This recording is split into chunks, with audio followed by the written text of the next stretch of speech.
आपका स्वागत है। श्री वालिया संचार न्यूज में आप सभी का बहुत बहुत स्वागत करती हूँ। आज हम इंद्रजीत जी, ये लेखक हैं बहुत बड़े, इंद्रजीत सिंह जी, उनसे बात करेंगे कि राष्ट्र हित में क्या योगदान है लोगों का। सर बताइए। तो सभी को मेरा नमस्कार, और मैं आयोजकों को बड़ा धन्यवाद देता हूँ कि बहुत सुंदर विषय पर ये आयोजन आज कर रहे हैं कि पंजाबी भाषी क्रांतिकारी कवियों, लेखकों, पत्रकारों का राष्ट्रीय आंदोलन में योगदान। तो ये बहुत अच्छी बात है कि जो देश में हमें आज़ादी तो 15 अगस्त 1947 को मिली, लेकिन पिछले कई वर्षों से, आज़ादी से पहले हमारे देशभक्तों ने, पत्रकारों ने, लेखकों ने, कवियों ने, सभी ने, रविन्द्रनाथ टैगोर भी हैं, अगर हम साहित्यकारों की बात करें, पंजी स्पेशली जब, और हिंदी में सबसे बड़े तो हमारे प्रेमचंद, जिनको उपन्यास सम्राट कहा जाता है। तो और पंजाबी की बात करें तो करतार सिंह सराबा हैं, भगत सिंह खुद अपने आप में बहुत बड़े लेखक थे।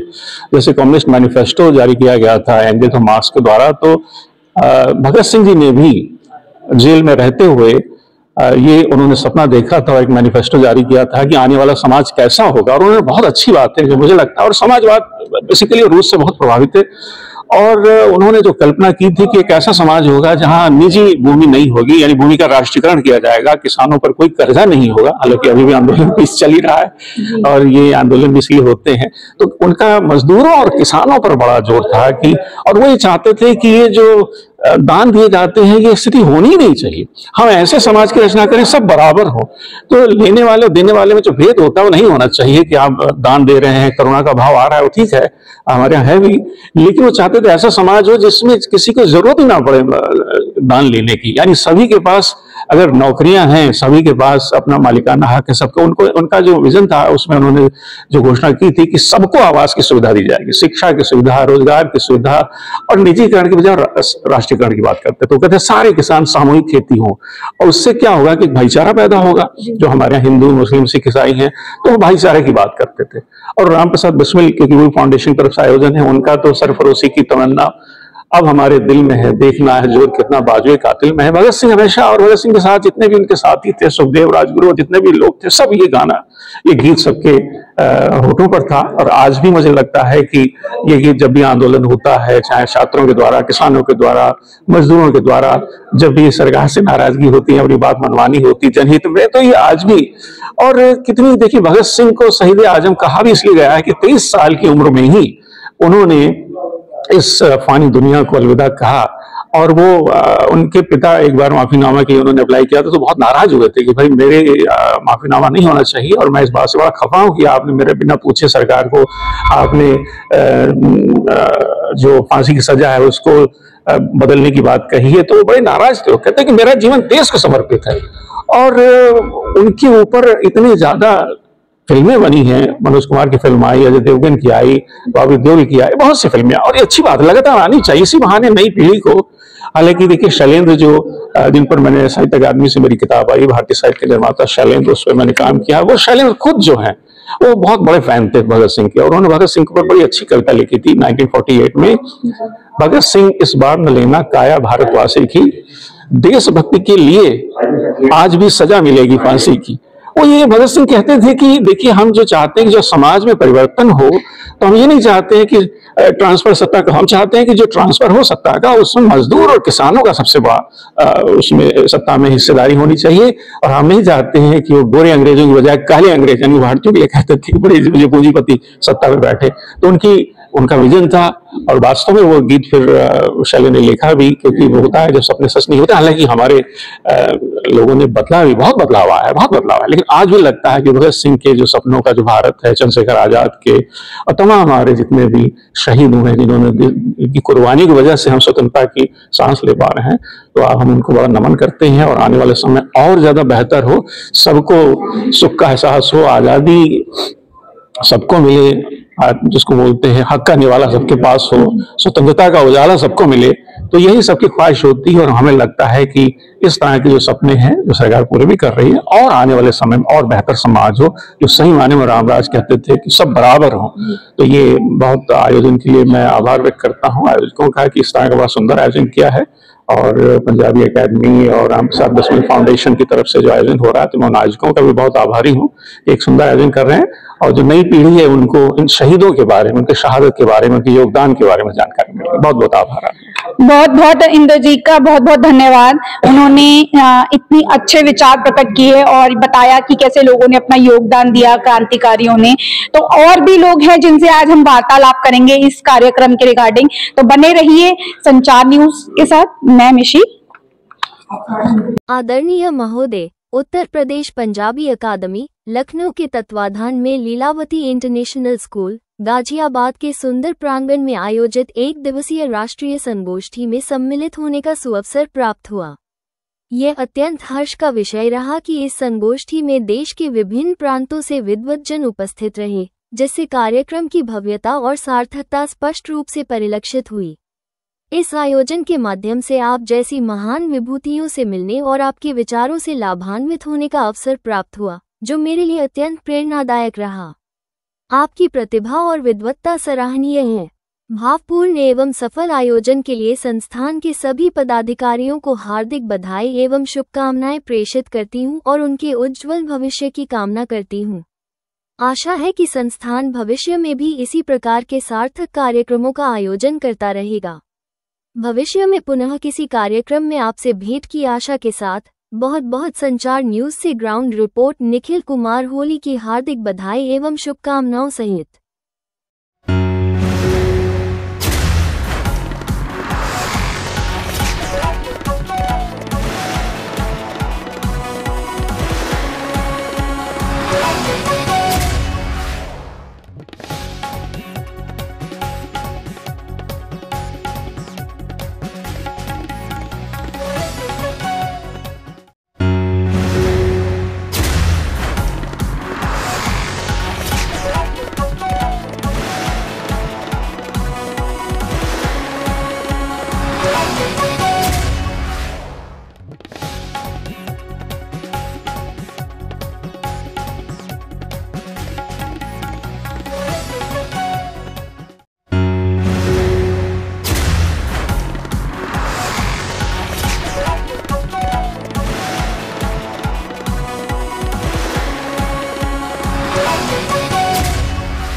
कहा गया था कि हम और भी लोगों से इस कार्यक्रम के रिलेटेड बातचीत करेंगे, तो सर से जानते हैं कि आज इस कार्यक्रम को लेके उनका क्या कहना है।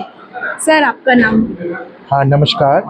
मैं प्रोफेसर उमापति दीक्षित हूँ और शिक्षा मंत्रालय भारत सरकार के अधीन केंद्रीय हिंदी संस्थान है, तो वहाँ पर अध्यक्ष सान्ध्यकालीन पाठ्यक्रम। आपका नाम क्या है, शुभ नाम से? उमापति दीक्षित। उमापति दीक्षित हूँ मैं। और उत्तर प्रदेश पंजाबी अकादमी की तरफ से जो ये आयोजन में हम लोग यहाँ पर आए हुए हैं, उत्तर प्रदेश पंजाबी अकादमी भाषा के लिए जो उत्तर प्रदेश सरकार का एक उपक्रम चल रहा है, उसमें बहुत ही बड़ा भाषा को लेकर काम कर रहे हैं। और आप सभी लोग अवगत होंगे कि भाषा को लेकर के जो सजगता होती है, वो केंद्रीय हिंदी संस्थान भी अंतर्राष्ट्रीय फलक पर इस काम को बहुत महत्वपूर्ण ढंग से कर रहा है। जो भाषाएं विलुप्त हो रही हैं, जिन भाषाओं को लोगों को जानना चाहिए, उसके लिए भी हम काम करते हैं। तो यह इसमें जो कार्यक्रम अधिकारी हैं, इनके जो सबसे बातचीत कर रहे हैं श्री अरविंद नारायण मिश्र जी, तो वो सबसे बातचीत भी कर रहे हैं और जगह जगह स्वयं जा कर के एक अलग जगाने का काम कर रहे हैं कि जो गुरमत साहित्य है, गुरु ग्रंथ साहिब है, गुरु नानक जी हैं, और इन 10 गुरुओं के बारे में कितनी जानकारी हम रखते हैं और कितने लोगों को इसके बारे में ठीक ठीक मालूम है, और क्यों इसका प्रचार प्रसार किया जाना चाहिए, क्या इनकी कुर्बानियां हैं, किस तरीके से इनका योगदान है पूरे साहित्य में, लेखकों का, पत्रकारों का, साहित्यकारों का, तो विविध स्तर पर आप देखेंगे कि एक बहुत गहरा लगाव भारत के राष्ट्रीयता और राष्ट्रीय बोधता को जागृत करता है। ये केवल एक व्यक्ति के बस की बात नहीं थी, इसलिए इसको बहुत ही बड़े पैमाने पर लेकर के चल रहे हैं। लगभग 50 आयोजन करते हैं वर्ष भर में। तो हमें भी, चूँकि मैं बहुत ज़्यादा गुरु ग्रंथ साहिब और गुरमत साहित्य से प्रभावित हूँ बचपन से ही, तो मैं इसमें अपनी एक शाब्दिक समझ लीजिए आहुति इस सारस्वत यज्ञ में देने के लिए यहाँ उपस्थित हुआ हूँ और बहुत बहुत बधाई देता हूँ यहाँ के आयोजक जो अरविंद पथिक जी हैं। उन्होंने बहुत ही अच्छा विषय चुना, केंद्रीय विषय, और एक साथ 3 समुच्चय 3 लोगों को जोड़ दिया है, जिसमें लेखक भी हैं, पत्रकार भी हैं, साहित्यकार भी हैं। सबको बोलने का अवसर मिलेगा और दूसरे अदर स्टेट से भी लोग हमारे साथ आए हुए हैं, वो भी अपना अभिमत रखेंगे, विचार रखेंगे। और गोष्ठियों के आयोजन का जो मूल मंतव्य होता है कि लोग अपनी बात को अलग अलग तरीके से रखते हैं। हमें 100 किताबें पढ़ने की ज़रूरत नहीं, 50 किताबें पढ़ने की ज़रूरत नहीं है। एक विद्वान व्यक्ति अगर बोल रहा है तो उसने सत्य पूरा निचोड़ करके हमारे सामने रख दिया। तो इससे बहुत और ये जो यज्ञ है वो आने वाली पीढ़ी के लिए बहुत बड़ा हम योगदान दे रहे हैं उनको, तो सजग रहें, भूलें ना, क्योंकि हम लोगों को भूल जाने की आदत, तो हम भूलने नहीं देना चाहते उन क्रांतिकारियों को, हम भूलने नहीं देना चाहते उनके संदेश को। गुरुओं को नमन करने के लिए हम लोग यहाँ एकत्रित हुए हैं और सबको सुनने के लिए यहाँ आए हुए हैं। बहुत बहुत धन्यवाद सर। आज उन्होंने ये चीज बताई है कि जो आज की आने वाली नई युवा पीढ़ी है, तो जो हमारे क्रांतिकारियों ने हमारे देश के लिए किया है उसको ना भूलें, उसके लिए आज ये इतना अच्छा कार्यक्रम किया जा रहा है। तो और भी लोगों से, सबकी अपनी अपनी एक विचारधारा होती है, तो जो सब एक एक करके अपनी विचारधारा प्रकट करेंगे तो हम और भी लोगों से बातचीत करेंगे कि ताकि ये हमारी युवा पीढ़ी तक, आने वाली युवा पीढ़ी के लिए एक हमारे साथ संचार न्यूज के साथ। और उसके बाद एक अद्भुत विराट व्यक्तित्व हमारे बीच में है, जिनका नाम होता है प्रोफेसर उमापति दीक्षित। आप केंद्रीय हिंदी संस्थान आगरा के हो रहा है और बहुत सफलतापूर्वक हो रहा है। मैं आदरणीय डॉक्टर दीक्षित जी का भी हार्दिक स्वागत, वंदन, अभिनंदन करता हूं। उसके बाद हमारे बीच बड़े वरिष्ठ लेखक, फिल्म समीक्षक आए हैं उत्तराखंड से, आदरणीय इंद्रजीत सिंह जी। मैं प्रणाम करता हूं, उनका स्वागत करता हूं और अपनी संस्था की ओर से, अकादमी की ओर से उनका अभिनंदन है इस कार्यक्रम में। और उत्तर प्रदेश पंजाबी अकादमी और पंडित राम प्रसाद मुस्लिम फाउंडेशन, जैसा कि भाई अजय मिश्री ने जो बोधन में कहा कि पंडित राम प्रसाद मुस्लिम फाउंडेशन को पिछले 21-22 वर्षों से निरंतर क्रांतिकारियों को लेकर के आयोजन करता रहा और हमने किसी के आगे हाथ नहीं फैलाया। अपने मित्रों के सहयोग से निरंतर अनवरत बिना नागा, साल में 2 नहीं कर पाए थे कार्यक्रम की आयोजन का छुट्टी गवाह हमारे अनेक कार्यक्रमों में आए। आनंद मधु जी आज बहुत कार्यक्रमों में रही हैं, हमारे त्यागी जी भी कई कार्यक्रमों में रहे हैं। निष्ठापूर्वक हम तो सुदामा है, याचक की मुद्रा में गए थे मित्रों के पास, मित्रों ने मिलकर मित्रों को ही एक मित्र की जेब से लेकर दूसरे मित्र के हाथों में रखने में कोई संकोच अनुभव नहीं होता, तो हम करते रहे। इस बार आपको गर्व महसूस होगा। जी आप सुनने मेरी बात, आपकी हर बात इतनी वजनदार है, जो है उसमें मैं बहुत हल्का छोटा व्यक्ति हूँ, तो आप बैठे हैं, आपको उपस्थिति मेरे लिए बहुत महत्वपूर्ण है। आप आपका भी अवसर आएगा, बहुत बहुत धन्यवाद। तो मैं कह रहा था कि आखिर विषय यही पंजाबी भाषी क्रांतिकारी कवि लेखकों का राष्ट्रीय जागरण की योजना। मित्रों, मैं यहाँ वो आपको के साथ कुछ बातें करना चाहता हूँ। हमारे देश का, हमारे भारतीय मूल का जो पहला वैज्ञानिक था वो थे डॉक्टर हरगोविंद खुराना। देश में खेल के क्षेत्र में से लेकर के हर क्षेत्र में पंजाबियों ने अपनी छाप छोड़ी, लेकिन पंजाबियों के इतने बौद्धिक योगदान के बावजूद कोई इनकी बुद्धिजीवी क्षण मानने को तैयार नहीं। तब मुझे लगा कि जो पक्ष छूट गया,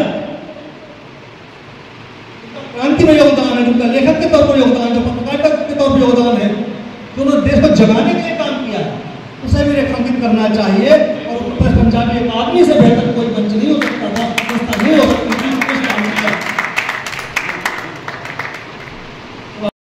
प्रोफेसर उमापति जी दीक्षित, आप कहेंगे कि मैं समय काट रहा हूं, लेकिन मैं केवल और केवल माला पूछना चाहता हूं।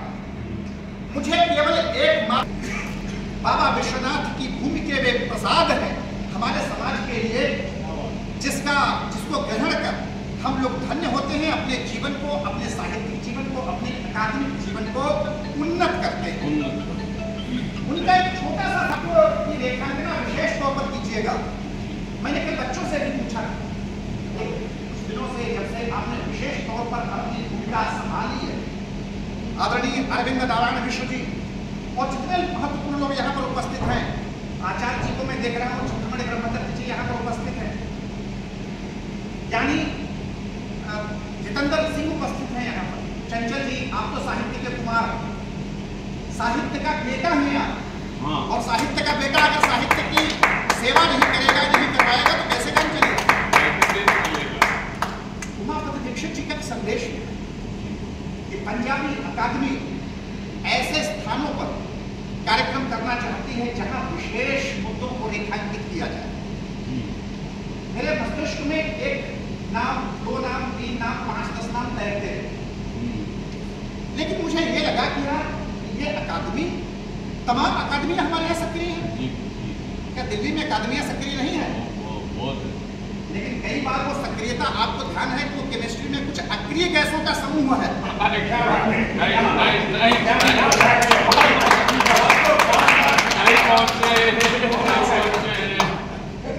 क्या कहते हैं उसे? Helium, neon, argon, krypton, silicon, वेगान, शायद वही तो है, मुझे नहीं पता। लेकिन मुझे ये लगता है कि अगर सही ढंग से सक्रियता हो तो अक्रिय को भी सक्रिय किया जा सकता है। चूर हौसले हुए थे शत्रु के, जहां पे याद रहे भूमि बलिदानी चमकौर की, कि 4 पुत्र भेंट चढ़े युद्ध भूमि में थे। याद कीजिए पुनः कहानी उस दौर की, और चिड़ियों को जिसने लड़ा दिया था बाजों संग, कर्जदार भारतीय है, पूत कर्जदार। बहुत बहुत धन्यवाद आप सबका। मनोज आगे के बारे में।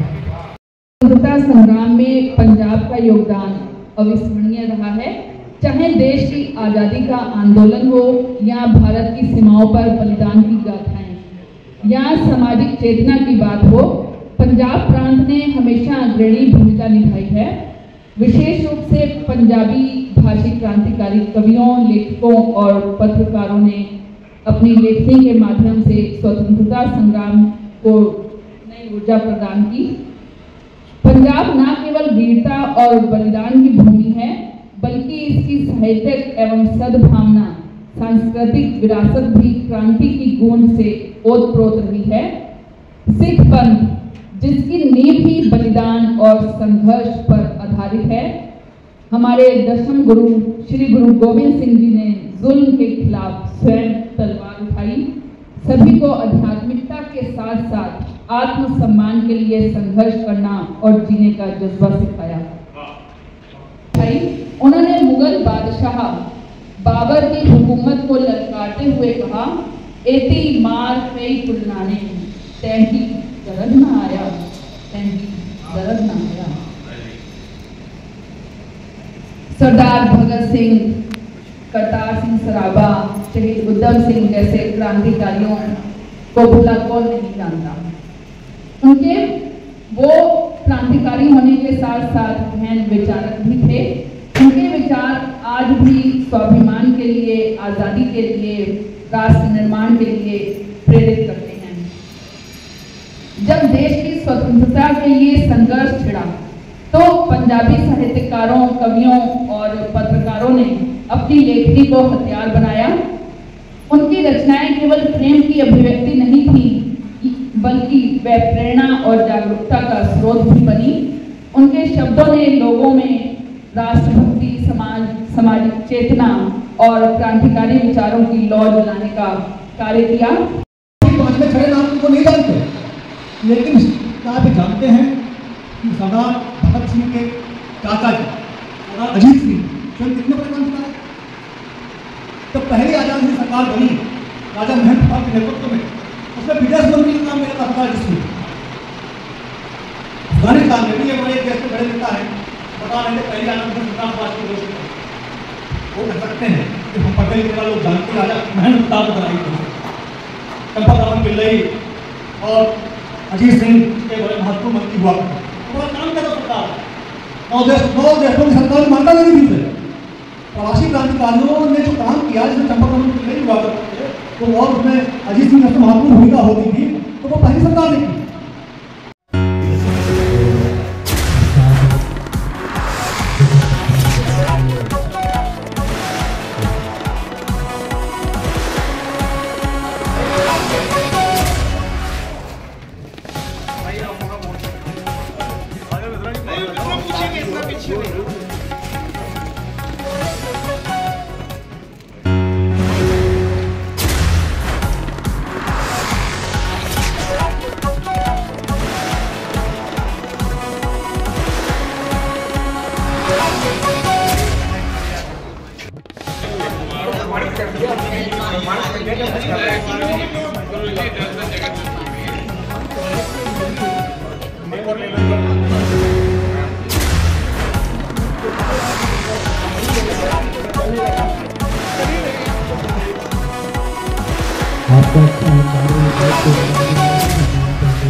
ऐसे दबंग हैं कि दबंगई भी दूल्हा पे बोल के करते हैं। तगड़ी वाली।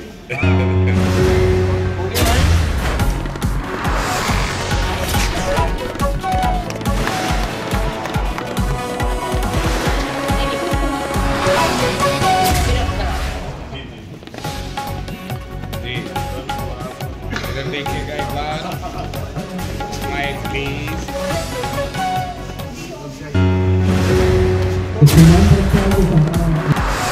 समाज की संवेदना को प्रकट करने का जो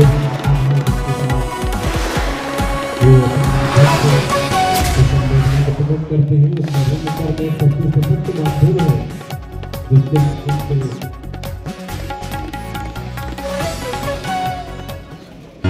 इसके बाद में हम अपनी करते हैं डॉक्टर चंद्र ब्रह्मदत्त जी लेखक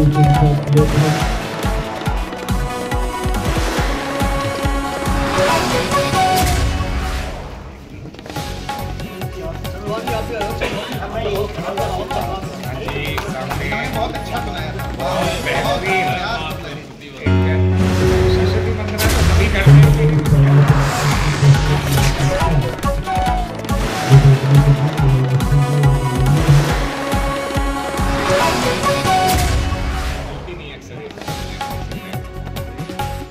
माधव चौधरी के संपादक और अपने क्षेत्र में